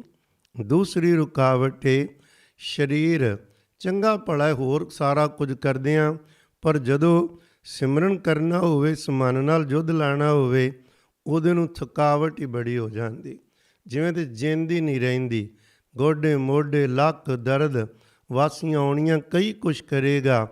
ਤੇ ਤੀਸਰਾ ਇਹ ਮਨ ਅੰਦਰ ਟਿਕਣ ਨਹੀਂ ਦਿੰਦਾ, ਫੁਰਨਿਆਂ ਦੀ ਫੁਹਾਰ ਛੱਡ ਦਿੰਦਾ ਹੈ। ਇਹ ਰੁਕਾਵਟਾਂ ਮੁੱਖ ਤੌਰ 'ਤੇ, ਵੈਸੇ ਤਾਂ ਮਨ ਦੇ ਇੰਨੇ ਰੂਪ ਨੇ, ਜਿੰਨੇ ਬਚਨ ਦੇ ਤਰੀਕੇ ਲੱਭਦੇ ਨੇ, ਇਹ ਖਜ਼ਾਨਾ ਖੋਰ ਭੱਜਣ ਦੇ ਤਰੀਕੇ ਲੱਭ ਲੈਂਦਾ। ਬੈਠਾ ਜੋ ਅੰਦਰ ਏ, ਬਾਹਰੋਂ ਤੈਨੂੰ ਪਕੜ ਨਹੀਂ ਸਕਦੇ। ਪਿਆਰਿਓ, ਮੈਂ ਕਿਤੇ ਜ਼ਰੂਰ ਬੇਨਤੀ ਕਰਨਾ ਚਾਹਾਂਗਾ, ਸਤਿਗੁਰੂ ਜੀ ਦਾ ਅਤੇ ਜੋਗੀਆਂ ਦਾ ਜਿੱਥੇ ਫਰਕ ਇਸ ਚੀਜ਼ ਨੂੰ ਪਕੜਨ ਦਾ, ਜੋਗੀ ਨੇ ਸਿੱਧੀ ਮਨ ਨਾਲ ਟੱਕਰ ਲੈ ਲਈ ਵੀ ਜੋ ਕੁਝ ਮਨ ਕਹਿੰਦਾ ਉਹ ਕੁਝ ਨਹੀਂ ਮੈਂ ਕਰਨਾ। ਬਸ ਮਨ ਚਾਹੁੰਦਾ ਵੀ ਵਧੀਆ ਭੋਜਨ, ਉਹਨੇ ਉਹ ਛੱਡ ਦਿੱਤੇ। ਮਨ ਚਾਹੁੰਦਾ ਵਧੀਆ ਘਰ, ਉਹਨੇ ਉਹ ਛੱਡ ਕੇ ਜੰਗਲ 'ਚ ਡੇਰੇ ਲਾ ਲਏ। ਮਨ ਨੂੰ ਇਹ ਬਾਲ ਬੱਚੇ ਵੇਖ ਕੇ ਮਾਇਆ ਅੰਦਰ ਮਮਤਾ ਹੁੰਦੀ, ਉਹ ਇਹਨੇ ਛੱਡ ਦਿੱਤਾ। ਇਹ ਸਾਰਾ ਕੁਝ ਛੱਡ ਕੇ ਇਕੱਲਾ ਬਹਿ ਗਿਆ। ਬੈਠਦਾ ਹੀ ਇਕਾਂਤ ਵਿੱਚ ਮਨ ਨੂੰ ਕਾਬੂ ਕਰਨ ਲਈ ਕਈ ਤਰ੍ਹਾਂ ਦੇ ਸੁੱਖ ਭਾਲਦਾ ਸੀ ਇਹ ਮਨ। ਇਹਨੇ ਦੇ ਲਈ ਗਰਮੀਆਂ 'ਚ ਸਗੋਂ ਧੂੰਆਂ ਬਾਲ ਦਿੱਤਾ, ਸਰਦੀਆਂ 'ਚ ਇਹਦੇ ਕੋਲ ਠੰਡੇ ਪਾਣੀ 'ਚ ਸਰੀਰ ਨੂੰ ਖੜਾ ਕਰ ਲਿਆ, ਦੁੱਖ ਦਿੱਤਾ ਇਸ ਸਰੀਰ ਨੂੰ ਰੱਜ ਕੇ ਤਾਂ ਕਿ ਮਨ ਕਮਜ਼ੋਰ ਹੋਵੇ। ਕਿੰਨਾ ਕਿੰਨਾ ਸਮਾਂ ਜਦੋਂ ਇਕੱਲੇ ਰਹਿ ਜੋਗੇ ਤਾਂ ਸਾਰਾ ਕੁਝ ਕੋਲ, ਜਦੋਂ ਹੀ ਕੋਈ ਔਰਤ ਪਦਾਰਥ ਮਕਾਨ ਸਾਹਮਣੇ ਆਏ ਫਿਰ ਅੰਦਰ ਡੋਲ ਗਏ। ਸਤਿਗੁਰੂ ਗੁਰੂ ਨਾਨਕ ਸਾਹਿਬ ਜੀ ਕਹਿੰਦੇ ਤੁਸੀਂ ਮਨ ਨੂੰ ਕੁਝ ਕਹੋ ਨਾ, ਇਹਨੂੰ ਪਕੜਨਾ ਹੈ ਨਾ। ਅਤੇ ਤੁਹਾਨੂੰ ਇੱਕ ਹੋਰ ਦੱਸਦੇ ਹਾਂ ਤਰੀਕਾ ਕਿ ਮਨ ਨਾਲ ਨਾ ਗੱਲਾਂ ਕਰੋ, ਤੁਸੀਂ ਸਤਿਗੁਰੂ ਨਾਲ ਗੱਲ ਕਰੋ, ਇਹਦੀ ਸੁਣੋ ਹੀ ਨਾ। ਬੱਚਾ ਹੈ ਨਾ ਛੋਟਾ, ਉਹਦੇ ਹੱਥ ਵਿੱਚ ਕੋਈ ਚੀਜ਼ ਪਕੜੀ ਆਪਾਂ ਲੈਣੀ ਹੋਵੇ, ਜੇ ਉਹਦੇ ਕੋਲ ਸਿੱਧੀ ਪਕੜਾਂਗੇ ਅਤੇ ਉਹ ਜਿੱਦ ਕਰੇਗਾ, ਰੋਵੇਗਾ। ਅਤੇ ਜੇਕਰ ਉਹਨੂੰ ਕੁਝ ਵਧੀਆ ਜਿਹਾ ਖਿਡੌਣਾ ਜਾਂ ਕੋਈ ਖਾਣ ਵਾਲੀ ਚੀਜ਼ ਉਹਦੇ ਸਾਹਮਣੇ ਕਰੀਏ, ਆਪ ਉਹ ਤੋਂ ਲੈਣੀ ਹੈ, ਇੱਕਦਮ ਉਹ ਪਹਿਲੀ ਨੂੰ ਛੱਡੇਗਾ ਅਤੇ ਉਹ ਮਿੱਠੀ ਚੀਜ਼ ਜਾਂ ਖਿਡੌਣੇ ਨੂੰ ਪਕੜ ਲਏਗਾ। ਸਤਿਗੁਰੂ ਨੇ ਸਾਨੂੰ ਹੁਕਮ ਕੀਤਾ ਏ ਤੁਸੀਂ ਬਜਾਏ ਮਨ ਨਾਲ ਸਿੱਧੀ ਟੱਕਰ ਲੈਣ ਦੇ, ਤੁਸੀਂ ਗੁਰੂ ਕੇ ਸ਼ਬਦ ਨੂੰ ਆਪਣੇ ਹੱਥ ਵਿੱਚ ਲਵੋ। ਹੱਥ ਮੈਨੇ ਸੁਰਤੀ ਦਾ, ਵੱਧ ਤੋਂ ਵੱਧ ਗੁਰਬਾਣੀ ਪੜ੍ਹੋ, ਵਾਹਿਗੁਰੂ ਸਿਮਰਨ ਕਰੋ। ਇਹ ਤਰੀਕਾ, ਇਹਨੂੰ ਸ਼ਬਦ ਪਕੜੋ। ਜਦੋਂ ਪਕੜਾਂਗੇ ਮਨ ਤੋਂ ਆਪੇ ਹੌਲੀ ਹੌਲੀ ਛੁੱਟ ਜਾਵਾਂਗੇ। ਸਤ ਸੰਗਿਓ, ਹਜ਼ਾਰਾਂ ਤਰੀਕੇ ਨੇ। ਮੈਂ ਬੇਨਤੀ ਕਰਨ ਲੱਗਾ ਸਾਂ ਬਾਬਾ ਤੇਜਾ ਸਿੰਘ ਖੁਰਾ ਨੇ ਜਿਹੜੇ ਬਚਨ ਲਿਖੇ ਨੇ ਬੜੇ ਪਿਆਰੇ। ਕਹਿੰਦੇ ਜੇ ਮੁੱਢਲੇ ਤੌਰ 'ਤੇ 3 ਰੁਕਾਵਟਾਂ, ਨੀਂਦ ਆਉਣਾ, ਸਰੀਰ ਦਾ ਥੱਕ ਜਾਣਾ ਅਤੇ ਮਨ ਦਾ ਦੌੜਨਾ। ਨੀਂਦ ਦਾ ਤੇ ਠੰਡੇ ਪਾਣੀ ਵਿੱਚ ਇਸ਼ਨਾਨ ਕੀਤਾ ਜਾਵੇ। ਕਰਨ ਤੋਂ ਬਾਅਦ ਵੀ ਆਉਂਦੀ ਠੰਡੇ ਪਾਣੀ ਦੇ ਛੱਟੇ ਮਾਰੇ ਜਾਣ। ਬੈਠਿਆਂ ਆਉਂਦੀ ਥੋੜ੍ਹਾ ਜਿਹਾ ਤੁਰ ਫਿਰ ਕੇ ਸਿਮਰਨ ਕਰ ਲਿਆ, ਖੜ੍ਹੇ ਹੋ ਗਏ, ਵੱਖ ਵੱਖ ਸਾਧਨ ਅਪਣਾਉਂਦੇ ਰਹੇ। ਲੋਕ ਜਿਹੜੇ ਤੁਰੇ ਕਈ ਕਿੱਲੀ ਨੂੰ ਹੱਥ ਪਾ ਲੈਂਦੇ। ਇਹ ਸਾਰਾ ਕੁਝ ਭਈ ਨੀਂਦ ਤੋਂ ਬਚਣਾ। ਘੱਟ ਖਾਣਾ ਵੀ ਨੀਂਦ ਤੋਂ ਬਚਿਆ ਜਾ ਸਕਦਾ ਹੈ। ਨੀਂਦ ਨੂੰ ਪੂਰਾ ਕਰਨ ਤੋਂ ਬਾਅਦ ਬਹਿਣਾ ਤਦ ਵੀ ਨੀਂਦ ਤੋਂ ਬਚਿਆ ਜਾ ਸਕਦਾ ਹੈ, ਪਰ ਅਰਦਾਸ ਕਰਕੇ ਬੈਠਾ ਜਾਵੇ। ਮਹਾਰਾਜ ਮੈਂ ਬੈਠਣਾ ਏ, ਤੁਸੀਂ ਬਿਠਾਓ। ਸਤਿਗੁਰੂ ਜੀ ਮੈਨੂੰ ਆਪਣੇ ਚਰਨਾਂ ਨਾਲ ਜੋੜੋ। ਇਸ ਮਨ ਤੋਂ ਬਚਾ ਕੇ ਰੱਖਣਾ। ਸਤਿਗੁਰੂ ਸੱਚੇ ਪਾਤਸ਼ਾਹ ਜੀ ਕੋਲ ਤਰਲਾ ਲੈਣਾ। ਜਦੋਂ ਸਰੀਰ ਦੀ ਆਦਤ ਹੈ ਥੱਕਣਾ, ਇਸ ਨੂੰ ਅਸੀਂ ਆਪ ਹੀ ਵਿਗਾੜਿਆ ਹੁੰਦਾ ਹੈ।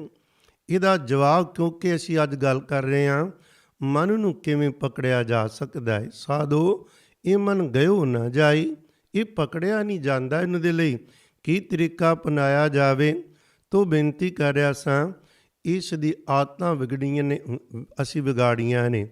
ਇਸ ਨੂੰ ਧੱਕੇ ਨਾਲ ਵੀ ਬਿਠਾਉਣਾ। ਇਸ ਸਰੀਰ ਦੀ ਜੇ ਸੁਣਾਂਗੇ ਇਹ ਤਾਂ ਕਦੇ ਵੀ ਨਹੀਂ ਬਹਿਣ ਦੇਵੇਗਾ, ਕਿਉਂਕਿ ਅਸਲ ਵਿੱਚ ਪਿੱਛੇ ਸ਼ਰਾਰਤੀ ਮਨ ਹੈ। ਤੋ ਸਰੀਰ ਨੂੰ ਜਿਵੇਂ ਕਿਵੇਂ ਵੀ ਇਹਨੂੰ ਕਾਬੂ ਕਰਨਾ ਹੈ, ਹੱਠ ਕਰਨਾ, ਜ਼ੋਰ ਲਾਣਾ। ਇਹਦੇ ਨਾਲ ਪਿਆਰਿਓ ਜਿੰਨਾ ਕੁ ਸਾਡੇ ਪਹੁੰਚੇ ਉਹਨਾਂ ਕੁ, ਇਹਨਾਂ ਨਾ ਜ਼ੋਰ ਲਾ ਕੇ ਨਾਲ ਧੱਕਾ ਕਰੀਏ ਵੀ ਘੋੜਾ ਹੀ ਨਕਾਰਾ ਹੋ ਜਾਵੇ ਜਿਹਦੇ 'ਤੇ ਚੜ੍ਹ ਕੇ ਜਾਣਾ। ਭਾਵ ਇਹ ਸਰੀਰ ਨੂੰ ਤੰਦਰੁਸਤ ਰੱਖਣਾ, ਇਸ ਨੂੰ ਖੁਰਾਕ ਸਹੀ ਦੇਣੀ। ਅਤੇ ਤੀਸਰਾ ਮਨ ਦਾ ਦੌੜਨਾ। ਜਿਹੜਾ ਮਨ ਦਾ ਦੌੜਨਾ ਇਹਦਾ ਤੇ ਜਿਹੜੇ ਮੈਂ ਬੇਨਤੀ ਕਰ ਰਿਹਾ ਵਾਂ, ਅਕਾਲ ਪੁਰਖ ਕੋਲ 10 ਗੁਰੂ ਸਾਹਿਬਾਨਾਂ ਕੋਲ ਅਰਦਾਸ ਕਰਕੇ ਬਹਿਣਾ ਅਤੇ ਗੁਰੂ ਕੇ ਪਿਆਰਿਓ ਕਹਿਣਾ ਸਤਿਗੁਰੂ ਮੇਰੇ ਵੱਸ ਨਹੀਂ, ਜੋ ਮੇਰੇ ਵੱਸ ਸੀ ਉਹ ਮੈਂ ਕਰਨ ਲੱਗਾ, ਤੁਹਾਡਾ ਹੁਕਮ ਹੈ ਗੁਰਬਾਣੀ ਪੜ੍ਹਨੀ, ਮੈਂ ਪੜ੍ਹਦਾ, ਹੁਣ ਮੈਂ ਸਿਮਰਨ 'ਤੇ ਬੈਠਣਾ ਹੈ, ਤੁਸੀਂ ਕਿਰਪਾ ਕਰੋ ਹੁਣ ਮੇਰੀ ਮਦਦ ਕਰਨਾ। ਇਹ ਵੀ ਕਿਹਾ ਜਾਂਦਾ ਨਾਵੇਂ ਸਤਿਗੁਰਾਂ ਦੀ ਪਵਿੱਤਰ ਬਾਣੀ ਦਾ ਵੈਰਾਗਮਈ ਦਾ ਜਾਪ ਕਰੀਏ, ਉਹ ਸਹਾਇਕ ਹੁੰਦੀ ਹੈ। ਅਤੇ ਉਹਨਾਂ ਨੇ ਕਿਹਾ ਇਹ ਤਿੰਨੇ ਚੀਜ਼ਾਂ ਨੂੰ ਨਾ 3 ਕੰਮ ਕਰਨੇ ਪੈਂਦੇ ਨੇ। ਇੱਕ ਤਾਂ ਗੁਰਮੁਖ ਲੋਕਾਂ ਦੀ ਸੰਗਤ ਪਿਆਰਿਓ, ਅਤੇ ਦੂਸਰਾ ਹੈ ਆਤਮ ਵਿਚਾਰ ਵੀ ਮੈਂ ਇਸ ਆਤਮਾ ਨੂੰ ਸਾਈਂ ਨਾਲ ਜੋੜਨਾ ਹੀ ਜੋੜਨਾ। ਅਤੇ ਤੀਸਰਾ ਨਿਮਰਤਾ ਵਿੱਚ ਸਾਧ ਸੰਗਤ ਦੀ ਸੇਵਾ ਕਰਨੀ ਗੁਰੂ ਕੇ ਪਿਆਰਿਓ, ਕਿਉਂਕਿ ਜਿਹੜੀ ਸੇਵਾ ਹੈ ਉਹਦੇ ਨਾਲ ਵੀ ਮਨ ਦੀ ਮੈਲ ਘੱਟਦੀ। ਮੇਰੇ ਸਤਿਗੁਰੂ ਜੀ ਨੇ ਜੋ ਕੁਰਬਾਨੀ ਅੰਦਰ ਕਿਰਪਾ ਕੀਤੀ ਹੈ ਨਾ, ਬੇਅੰਤ ਜੋ ਸਾਡੇ 'ਤੇ ਰਹਿਮਤਾਂ ਕੀਤੀਆਂ, ਉਹਨਾਂ 'ਚੋਂ 4 ਕੁ ਬਚਨ ਜਿਹੜੇ ਉਹਨਾਂ ਨੇ ਮੁੱਖ ਤੌਰ 'ਤੇ ਕਹਿ ਸਹਾਇਕ ਹੁੰਦੇ। ਇੱਕ ਤਾਂ ਆਪਣੀ ਹੱਕ ਹਲਾਲ ਦੀ ਕਮਾਈ ਕਰੀਏ, ਘਾਲ ਖਾਏ ਕਿਛ ਹੱਥੋਂ ਦੇ, ਨਾਨਕ ਰਾਹ ਪਛਾਣੈ ਸੇ। ਇਹ ਵੀ ਮਨ ਨੂੰ ਪਕੜਨ ਲਈ ਸਿਖਾਈ ਹੁੰਦੀ ਜੇ ਬਹੁਤ ਵਧੇਰੇ। ਇੱਕ ਵਾਰ ਬਾਬਾ ਅਤਰ ਸਿੰਘ ਜੀ ਖੁਰੀਓ ਹੀ ਜਦੋਂ ਨਾਲ ਦੋ ਕੁ ਸਿੰਘ ਸਨ, ਉਹ ਕਹਿਣ ਲੱਗੇ ਬਾਬਾ ਜੀ ਬੈਠਦਿਆਂ ਮਨ ਬਹੁਤ ਤੰਗ ਕਰਦਾ, ਫਿਰ ਵੀ ਕਦੇ ਕਦੇ ਪੂਰਾ ਨਹੀਂ ਬਹਿਣ ਦਿੰਦਾ। ਕਹਿਣ ਲੱਗੇ ਆਪਾਂ ਕਿਰਤ ਕਰਕੇ ਪ੍ਰਸ਼ਾਦ ਛਕੀਏ ਤੇ ਮਨ ਟਿਕਦਾ ਹੈ। ਚਲੇ ਗਏ ਭੇਸ ਵਟਾ ਕੇ, ਦਿਹਾੜੀ ਕੀਤੀ ਕਿਸੇ ਕੋਲ, ਉਹਨਾਂ ਨੇ 4 ਆਨੇ ਦਿਹਾੜੀ ਸੀ, ਉਹ ਅੱਧੀ ਦਿਹਾੜੀ 'ਚ ਕੰਮ ਮੁੱਕ ਗਿਆ। ਖੈਰ ਉੱਥੇ 2 ਆਨੇ ਲਏ, ਉਹ ਕਹਿਣ ਲੱਗਾ ਪੂਰੀ ਦਿਹਾੜੀ ਦੇ ਪੈਸੇ ਲਓ, ਤੁਸੀਂ ਕੰਮ ਬਹੁਤ ਕੀਤਾ ਹੈ। ਇਹਨਾਂ ਨੂੰ ਕੀ ਪਤਾ ਸੀ ਅਸੀਂ ਪੈਸੇ ਲਈ ਨਹੀਂ ਕੰਮ ਕਰ ਰਹੇ। ਉਹ ਜਿਹੜੀ ਹੱਕ ਹਲਾਲ ਦੀ ਕਮਾਈ ਕਰਕੇ ਆਟਾ ਲਿਆ, ਜੰਗਲ 'ਚ ਆ ਕੇ ਕਾਂ 'ਚ ਬੈਠ ਕੇ ਪ੍ਰਸ਼ਾਦਾ ਛਕ ਕੇ ਸਮਾਧੀ ਲਾਈ, ਸਾਰੀ ਰਾਤ ਜੁੜੇ ਰਹੇ। ਸਵੇਰੇ ਪੁੱਛਦੇ ਬਾਬਾ ਜੀ ਸਿੰਘੋ ਕਿਵੇਂ? ਕਹਿਣ ਲੱਗੇ ਅੱਜ ਬਿਲਕੁਲ ਨਹੀਂ ਮਨ ਭਟਕਿਆ। ਸੋ ਸੁੱਚੀ ਕਿਰਤ ਇਹਦੇ ਲਈ ਮਦਦਗਾਰ ਬਣਦੀ ਏ। ਕਿਰਤ ਵੱਲ ਧਿਆਨ ਕਰੀਏ, ਬਗਾਨਾ ਹੱਕ ਨਾ ਆਵੇ। ਦੂਸਰਾ ਬਚਨ, ਮਿੱਠਤ ਨੀਵੀਂ ਨਾਨਕਾ ਗੁਣ ਚੰਗਿਆਈਆਂ ਤਤ, ਹਮੇਸ਼ਾ ਅਹੰਕਾਰ ਤੋਂ ਬਚ ਕੇ ਨਿਮਰਤਾ ਗਰੀਬੀ ਰੱਖੀਏ ਅੰਦਰ। ਕੀ ਲੈਣਾ? ਧਾਰਨਾ ਪੜ੍ਹਦੇ ਨੇ ਨਾ ਪਿਆਰ ਨਾਲ, ਕੀ ਲੈਣਾ ਈ ਵੱਡਿਆਂ ਬਣ ਕੇ, ਗੁਰੂ ਨਾਨਕ ਸਾਹਿਬ ਗਰੀਬਾਂ ਦੇ। ਕੀ ਲੈਣਾ ਸੀ ਵੱਡੇ ਬਣ ਕੇ? ਸਾਹਿਬ ਕਹਿੰਦੇ ਨੀਵੇਂ ਰਹੀਏ। ਤੀਸਰਾ ਗੁਰੂ ਕੇ ਪਿਆਰਿਓ, ਬਾਬਾ ਫਰੀਦ ਸਾਹਿਬ ਤੱਕ ਬਚਿਆ ਨੇ, ਉਹ ਕਹਿੰਦੇ ਫਰੀਦਾ ਜੇ ਤੂੰ ਅਕਲ ਲਤੀਫ, ਕਾਲੇ ਲਿਖ ਨਾ ਲੇਖ, ਆਪਨ ਰਹਿ ਗਿਰਵਾਨ ਮੈਂ, ਸਿਰ ਨੀਵਾਂ ਕਰ ਦੇਖ। ਕਹਿੰਦੇ ਸਿਆਣਾ ਏ ਤੇ ਉਹ ਕਰਮ ਨਾ ਕਰੋ ਮਾੜੇ ਜਿਨ੍ਹਾਂ ਦੀ ਸਾਨੂੰ ਸੋਝੀਏ। ਦੂਸਰਿਆਂ ਦੇ ਔਗਣ ਨਹੀਂ, ਆਪਣੇ ਅੰਦਰ ਵੇਖੀਏ ਵੀ ਮੇਰਾ ਅੰਦਰ ਕਿਤਨੇ ਕੁ ਗੁਨਾਹ ਕਰਦਾ ਤੇ ਕਿਤਨਾ ਕੁ ਪਵਿੱਤਰ ਕਰਮ ਕਰਦਾ। ਚੌਥਾ ਏ ਦਇਆ ਜਾਣੈ ਜੀ ਕੀ ਕਿਛ ਪੁੰਨ ਦਾਨ ਕਰੇ, ਭਲਾ ਮੰਗਣਾ ਸਾਰਿਆਂ ਦਾ। ਦੂਸਰੇ ਜੀਵਾਂ ਤੇ ਦਇਆ ਕਰਨੀ ਗੁਰੂ ਕੇ ਪਿਆਰਿਓ, ਉਹਨਾਂ ਲਈ ਅੰਦਰ ਪਿਆਰ ਭਾਵਨਾ ਪੈਦਾ ਕਰਨੀ। ਤੋਂ ਮੈਂ ਬੇਨਤੀ ਕਰ ਰਿਹਾ ਸਾਂ, ਸਤਿਗੁਰੂ ਜੀ ਦੇ ਪਿਆਰਿਆਂ ਨੇ ਦੱਸਿਆ ਗੁਰਮੁਖਾਂ ਦੀ ਸੰਗਤ। ਇਹ ਆਪਾਂ ਅਗਲੇ ਇਹ ਸ਼ਬਦਾਂ ਵਿੱਚ ਕਿਉਂਕਿ ਮਨ ਦਾ ਵਿਸ਼ਾ ਚੱਲਣਾ, ਮੁੱਢਲੇ ਤੌਰ ਤੇ ਗੁਰੂ ਕੇ ਪਿਆਰਿਓ ਆਪਾਂ ਨੂੰ ਸਤਿਗੁਰੂ ਜੀ ਅਗਵਾਈ ਬਖਸ਼ ਰਹੇ ਨੇ। ਇਹ ਰਸਤਾ ਕਾਲੇ ਪੈਣ ਦਾ ਨਹੀਂ, ਧੀਰਜ ਦਾ ਹੈ। ਧਰਤੀ ਜਿੰਨੀ ਧੀਰਜ ਹੋਵੇ, ਜਿਨ੍ਹਾਂ ਨੇ ਵੀ ਇਸ ਮਨ ਨੂੰ ਪਕੜਿਆ ਤੁਸੀਂ ਵੇਖਦੇ ਹੋ, ਉਹਨਾਂ ਨੇ ਕੋਈ ਇੱਕਦਮ ਨਹੀਂ ਇਹ ਸਾਰਾ ਕੁਝ ਕਰ ਲਿਆ, ਉਹਨਾਂ ਨੂੰ ਬੜਾ ਸਮਾਂ ਲੱਗਾ ਹੈ, ਕਈ ਜਨਮ ਲੱਗ ਜਾਂਦੇ। ਪਰ ਅੱਜ ਦੱਸਣਗੇ ਗੁਰੂ ਤੇਗ ਬਹਾਦਰ ਸਾਹਿਬ ਪਿਤਾ ਜੀ ਆਪੇ ਜੁਗਤੀਆਂ ਦੱਸਦੇ ਨੇ ਨਾ। ਪਹਿਲਾ ਬਚਨ ਕਰਦੇ ਸਾਧੋ, ਇਹ ਮਨ ਗਹਿਓ ਨਾ ਜਾਈ, ਇਹ ਮਨ ਪਕੜਿਆ ਨਹੀਂ ਜਾ ਰਿਹਾ। ਚੰਚਲ ਤ੍ਰਿਸ਼ਨਾ ਸੰਗ ਬਸਤੈ, ਕਿਉਂਕਿ ਇਹਦੇ ਨਾਲ ਤ੍ਰਿਸ਼ਨਾ ਉਹ ਇਹਨੂੰ ਹਮੇਸ਼ਾ ਚੰਚਲ ਰੱਖਦੀ। ਜਾਂ ਤੇ ਥਿਰ ਨਾ ਰਖਾਈ, ਇਹ ਟਿਕਦਾ ਨਹੀਂ ਏ। ਕਠਨ ਕ੍ਰੋਧ ਘਟ ਹੀ ਕੇ ਭੀਤਰ, ਇਹ ਜੇ ਸੁਧ ਸਭ ਬਿਸਰਾਏ। ਤ੍ਰਿਸ਼ਨਾ ਹਮੇਸ਼ਾ ਭੁੱਖਾ ਰੱਖਦੀ ਏ। ਜਦੋਂ ਇੱਛਾ ਨਹੀਂ ਪੂਰੀ ਹੁੰਦੀ ਤੇ ਕ੍ਰੋਧ ਹੁੰਦਾ ਆਦਮੀ ਨੂੰ, ਉਹ ਕ੍ਰੋਧ ਨਾਲ ਆਪਣਾ ਅੰਦਰ ਸੜਦਾ ਹੈ। ਉਸ ਬੰਦੇ ਨੂੰ ਸੁਧ ਬੁੱਧੀ ਭੁੱਲ ਜਾਂਦੀ ਏ, ਖੁਰੇ ਕੀ ਬੋਲ ਬੈਠਦਾ ਏ। ਸਾਹਿਬ ਕਹਿੰਦੇ ਰਤਨ ਗਿਆਨ ਸਭ ਕੋ ਖਿਰ ਲੀਨਾ, ਤਾਂ ਸਿਓ ਕੱਛ ਨਾ ਬਸਾਈ। ਹਿਰ ਲੈਣਾ, ਠੱਗ ਲੈਣਾ, ਲੁੱਟ ਲੈਣਾ। ਕਹਿੰਦੇ ਜਿਹੜਾ ਰੱਬੀ ਗਿਆਨ ਸੀ ਨਾ, ਉਹ ਫਿਰ ਕ੍ਰੋਧ ਜਦੋਂ ਆ ਜਾਵੇ ਉਹ ਸਾਰਾ ਖਤਮ ਹੋ ਜਾਂਦਾ ਹੈ। ਬਾਬਾ ਫਰੀਦ ਸਾਹਿਬ ਤਾਂ ਕਹਿੰਦੇ ਕ੍ਰੋਧ ਇਤਨਾ ਮਾੜਾ ਜੇ ਕਿਧਰੇ ਨੂੰ ਤਿਆਗ ਲਵੋ ਨਾ ਪਿਆਰਿਓ, ਜੋ ਕੁਝ ਵੀ ਨਿਰੰਕਾਰ ਕੋਲੋਂ ਮੰਗੋਗੇ ਝੋਲੀ ਭਰ ਜਾਏਗੀ। ਪਰ ਕਹਿੰਦੇ ਕ੍ਰੋਧ ਦੀ ਬਜਾਏ ਉਲਟਾ ਕੰਮ ਕਰੋ, ਬੁਰੇ ਦਾ ਭਲਾ ਕਰੋ ਤੇ ਗੁੱਸੇ ਤੋਂ ਬਚੋ। ਉਹਨਾਂ ਦਾ ਬਚਨ ਹੈ ਨਾ, ਫਰੀਦਾ ਬੁਰੇ ਦਾ ਭਲਾ ਕਰ, ਗੁੱਸਾ ਮਨ ਨਾ ਖੰਡਾਏ, ਦੇਹੀ ਰੋਗ ਨਾ ਲੱਗਏ, ਪੱਲੇ ਸਭ ਕਿਛ ਪਾਏ। ਸਭੋ ਕੋਈ ਤੇਰੀ ਝੋਲੀ ਪਵੇਗਾ ਤੋ ਬਚਨ ਕੀਤੇ ਜੋਗੀ ਜਤਨ ਕਰਤ ਸਭ ਖਾਰੇ, ਗੁਣੀ ਰਖੇ ਗੁਣ ਗਾਏ। ਜੋਗੀਆਂ ਨੇ ਬੜੇ ਯਤਨ ਕੀਤੇ ਨੂੰ ਪਕੜਨ ਦੇ, ਗੁਣਵਾਨ ਪੁਰਸ਼ਾਂ ਨੇ ਸਿਆਣਿਆਂ ਨੇ ਬੜੇ ਤਰੀਕਿਆਂ ਨਾਲ ਗੁਣ ਗਾ ਕੇ ਇਹਨੂੰ ਪਕੜਨਾ ਚਾਹਿਆ, ਪਰ ਇਹ ਕਦੋਂ ਪਕੜਿਆ ਜਾਏਗਾ? ਜਨ ਨਾਨਕ ਹਰ ਭਏ ਦਿਆਲਾ, ਤੋ ਸਭ ਵੇਦ ਬਨ ਆਈ। ਕਹਿੰਦੇ ਜਦੋਂ ਰੱਬ ਦਿਆਲ ਹੋਵੇ, ਜਦੋਂ ਨਿਰੰਕਾਰ ਦਇਆ ਦੇ ਘਰ ਵਿੱਚ ਆਉਣ। ਉਹ ਕਦੋਂ ਦਇਆ ਦੇ ਘਰ ਵਿੱਚ ਆਉਂਦੇ ਨੇ? ਕਿ ਰੱਬ ਕਦੇ ਕਦੇ ਦਇਆ ਦੇ ਘਰ ਵਿੱਚ ਆਉਂਦਾ ਏ ਕਿ ਸਾਥੋਂ ਭੁੱਲ ਆਉਂਦੀ ਹੈ? ਨਹੀਂ। ਮਹਾਰਾਜ ਕਹਿੰਦੇ ਸਤਿਗੁਰੂ ਸਦਾ ਦਿਆਲ ਹੈ ਭਾਈ। ਪਰਮੇਸ਼ਰ ਜਾਂ ਸਤਿਗੁਰੂ ਇੱਕੋ ਹੀ ਜੋਤ, ਭਾਵ ਪਰਮੇਸ਼ਰ ਹੀ ਸਤਿਗੁਰਾਂ ਵਿੱਚ ਵਰਤ ਰਹੇ ਨੇ। ਕਹਿੰਦੇ ਸਤਿਗੁਰੂ ਸਦਾ ਦਿਆਲ ਹੈ ਭਾਈ, ਵਿਣ ਭਾਗਾਂ ਕਿਆ ਪਾਈ ਹੈ। ਉਹਦੇ ਲਈ ਭਾਗ ਚਾਹੀਦੇ ਨੇ, ਉਹ ਤੇ ਸਦਾ ਹੀ ਦਿਆਲ ਏ।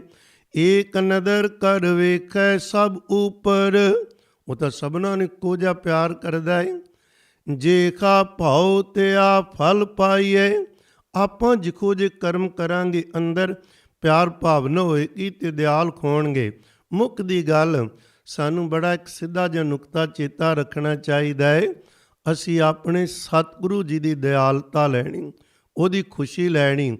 ਜਦੋਂ ਉਹ ਖੁਸ਼ ਹੋ ਗਿਆ ਨਾ ਕਿਸੇ ਕਰਮ ਨੂੰ ਵੇਖ ਕੇ, ਸਾਰੀਆਂ ਵਿਧੀਆਂ ਆਪੇ ਹੀ ਬਣ ਜਾਣਗੀਆਂ। ਇਹ ਮਨ ਨੇ ਇੱਕਦਮ ਕਾਬੂ ਵਿੱਚ ਆ ਜਾਣਾ ਹੈ। ਸਾਡੀ ਜ਼ਿੰਦਗੀ ਦਾ ਨਿਸ਼ਾਨਾ ਇਹ ਨਹੀਂ ਵੀ ਜੋ ਮੇਰਾ ਮਨ ਕਰਦਾ ਮੈਂ ਉੱਦਾਂ ਸਿਮਰਨ ਕਰਾਂ, ਮੇਰਾ ਮਨ ਕਰਦਾ ਮੈਂ ਆਹੀ ਸੇਵਾ ਕਰਨੀ, ਦੂਜੀ ਕਿਸੇ ਨੂੰ ਕਰਨ ਨਹੀਂ ਦੇਣੀ। ਇਹ ਅਹੰਕਾਰ ਪੈਦਾ ਚੀਜ਼ਾਂ ਕਰਦੀਆਂ ਨੇ।